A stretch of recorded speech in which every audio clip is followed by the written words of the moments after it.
있어요 모두 보고 싶었어 우리도 어쩜 이렇게 시간이 안 가는지 정말. Assalamualaikum warahmatullahi wabarakatuh. Saya Safinatul Rasyida, mahasiswi dari Universitas Nahdlatul Ulama Blitar, Prodi Pendidikan Guru Sekolah Dasar semester 4. Jadi di sini saya akan menjawab pertanyaan ujian tengah semester mata kuliah sumber, bahan, dan media pembelajaran yang diampu oleh Bapak dosen Ari Robianto.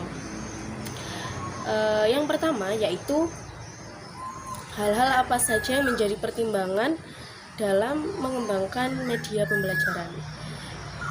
Yang pertama, ketepatannya dengan tujuan pengajaran. Media pengajaran dipilih atas dasar tujuan instruksional yang telah ditetapkan, yaitu antara media pembelajaran dan juga tujuan pembelajaran ini harus sesuai atau harus tepat.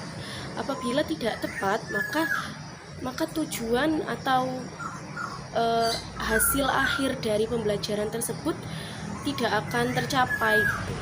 Apabila media ini tidak sesuai atau tidak tepat dengan tujuan pembelajaran tersebut. Yang kedua yaitu dukungan terhadap isi bahan pelajaran. Bahan pelajaran yang sifatnya fakta, prinsip, konsep, dan generalisasi sangat memerlukan bantuan media agar lebih mudah dipahami oleh siswa. Jadi siswa ini lebih paham pada isi bahan pelajaran itu, dengan yang mana isi bahan pelajaran tersebut disampaikan melalui perantara media pembelajaran. Selanjutnya yang ketiga yaitu kemudahan memperoleh media, yaitu media yang digunakan ini menggunakan bahan-bahan yang mudah ditemukan seperti kardus, karton, kertas, dan lain-lain. Tidak menggunakan bahan-bahan yang sulit untuk digunakan atau sulit untuk ditemukan,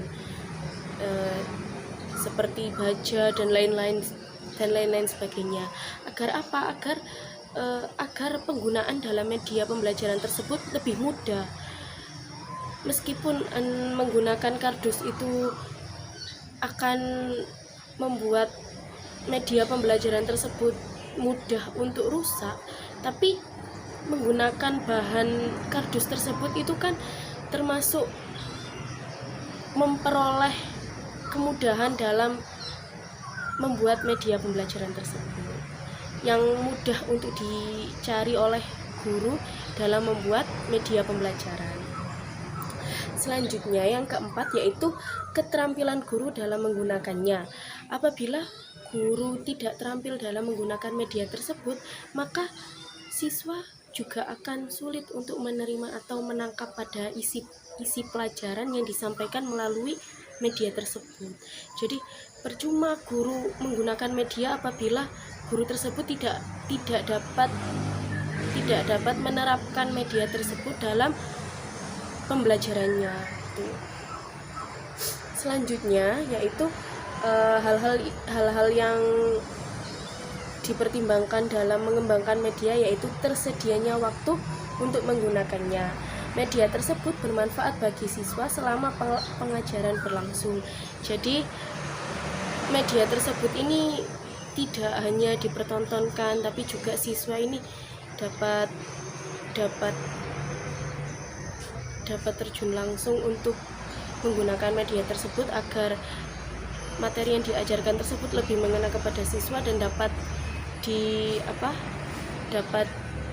diterima dan difahami oleh siswa dengan sungguh-sungguh. Yang terakhir yaitu media tersebut disesuaikan dengan taraf berpikir siswa, sehingga makna yang terkandung di dalam media tersebut dan materi pelajaran yang digunakan, yang menggunakan perantara media tersebut dapat dipahami oleh siswa, sehingga materi pembelajaran yang disampaikan menggunakan media tersebut ini dapat tersampaikan pada siswa dan siswa dapat memahami secara menyeluruh tentang materi pembelajaran yang disampaikan oleh pendidik atau guru. Nomor 2 yaitu media pembelajaran dibagi menjadi 3 sifat. Yang pertama audio, kedua visual, dan yang ketiga audiovisual.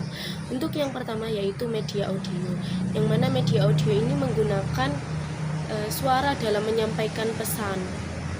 Yang mana media audio ini merupakan alat peraga yang bersifat dapat didengar, jadi menggunakan suara. Dan media audio ini merupakan salah satu jenis bahan ajar non-cetak yang di dalamnya mengandung suatu sistem yang menggunakan sinyal audio secara langsung. Dan media audio ini dapat dimainkan atau diperdengarkan oleh pendidik atau guru kepada peserta didiknya untuk membantu mereka dalam menguasai kompetensi tertentu. Media audio ini untuk menyampaikan pesan yang akan disampaikan dalam bentuk suara, baik dalam bentuk suara, baik verbal maupun nonverbal. Selanjutnya yang kedua yaitu media visual. Media visual ini merupakan semua alat peraga yang digunakan dalam proses belajar yang bisa dinikmati lewat panca indera mata. Media visual ini memegang peran yang sangat penting dalam proses belajar. Media visual dapat memperlancar pemahaman dan memperkuat ingatan. Visual juga dapat pula menumbuhkan minat siswa dan dapat memberikan hubungan antara isi materi pelajaran dengan dunia nyata. Jadi siswa ini dapat memahami secara menyeluruh gitu, karena diterkaitkan dengan dunia yang nyata.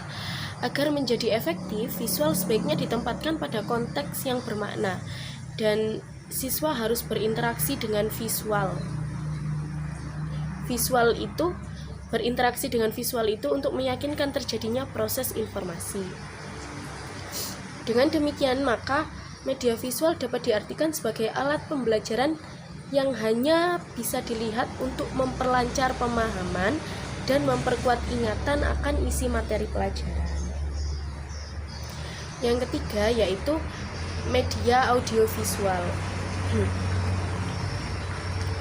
Media audiovisual adalah media kombinasi antara audio dan visual yang diciptakan sendiri, seperti slide yang dikombinasikan dengan kaset audio. Media audiovisual juga adalah media yang mempunyai unsur suara dan unsur gambar yang bisa dilihat, jadi seperti film, video gitu. Ini adalah pengertian dari sumber, media, dan bahan ajar menurut pemahaman kami. Yang pertama, sumber belajar.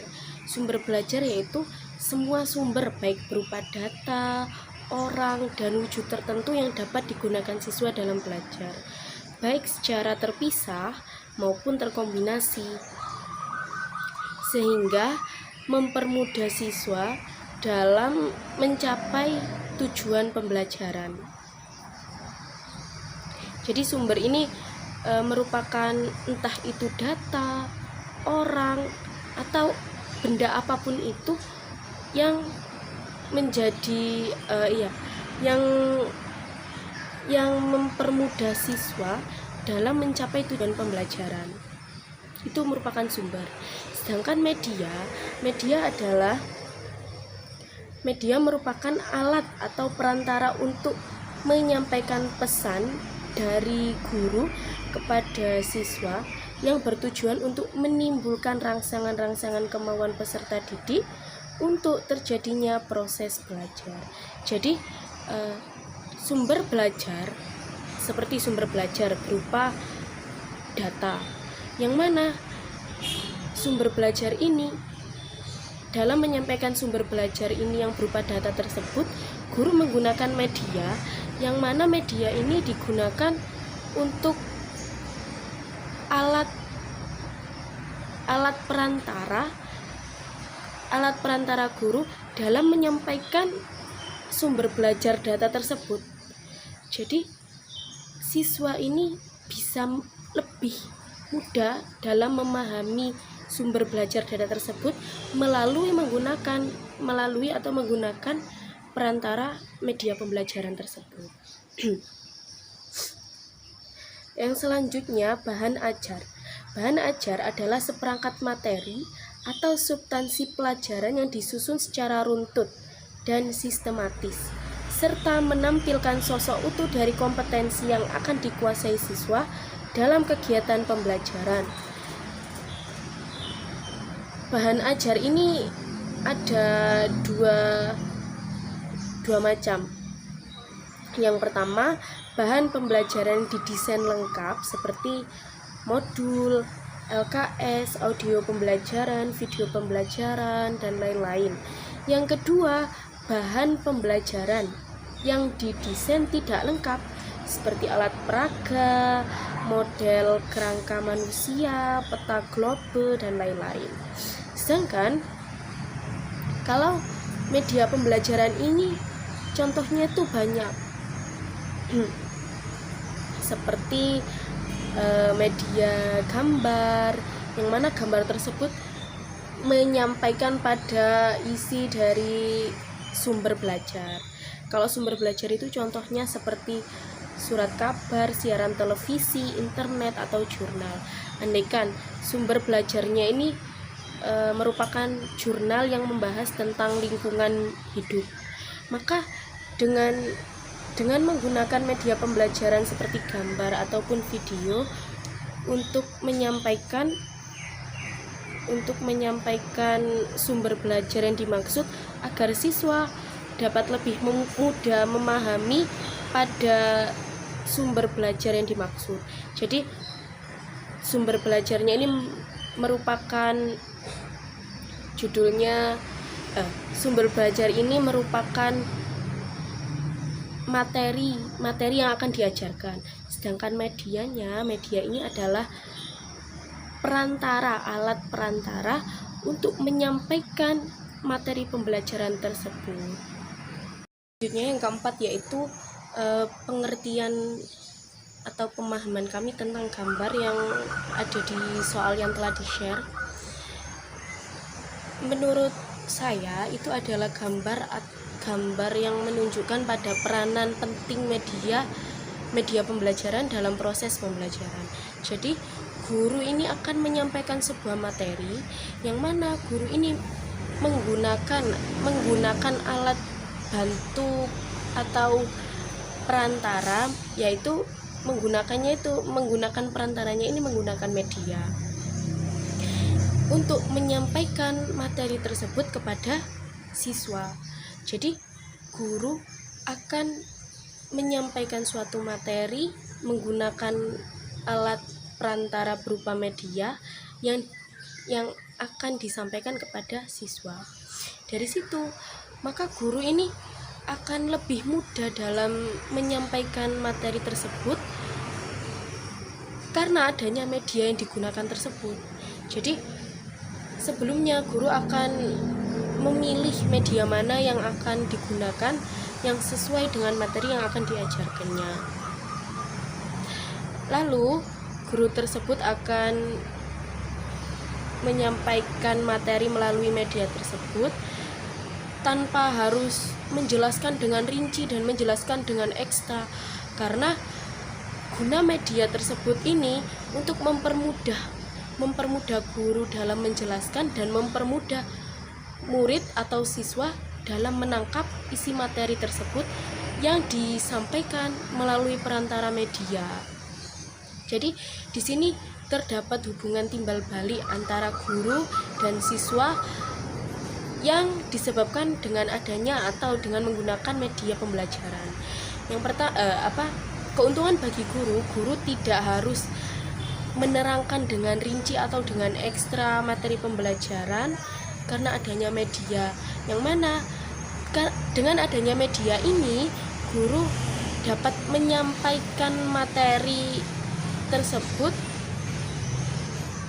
dengan mudah dan siswa dapat memahami materi tersebut dengan lebih jelas dan lebih mudah tanpa tanpa guru menjelaskan dengan ngotot ekstra seperti itu, karena adanya perantara media pembelajaran seperti itu. Cukup sekian jawaban dari ujian tengah semester dari saya. Tapi sebelum saya mengakhiri video ini, saya akan mereview lingkungan sekitar rumah saya. Jadi di sini saya akan mereview lingkungan sekitar dari rumah saya. Sini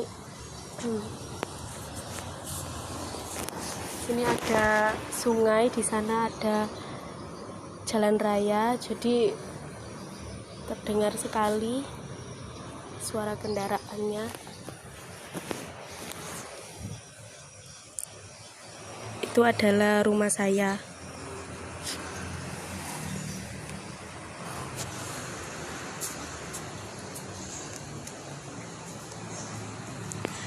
Cukup sekian dari saya. Apabila ada salah kata dan kekurangannya, saya mohon maaf. Assalamualaikum warahmatullahi wabarakatuh. Don't stop the music 왜 멈춰 있어 춤추듯 돌아가 Life is a party so 딱히 뭘 안 해도 틱톡 틱톡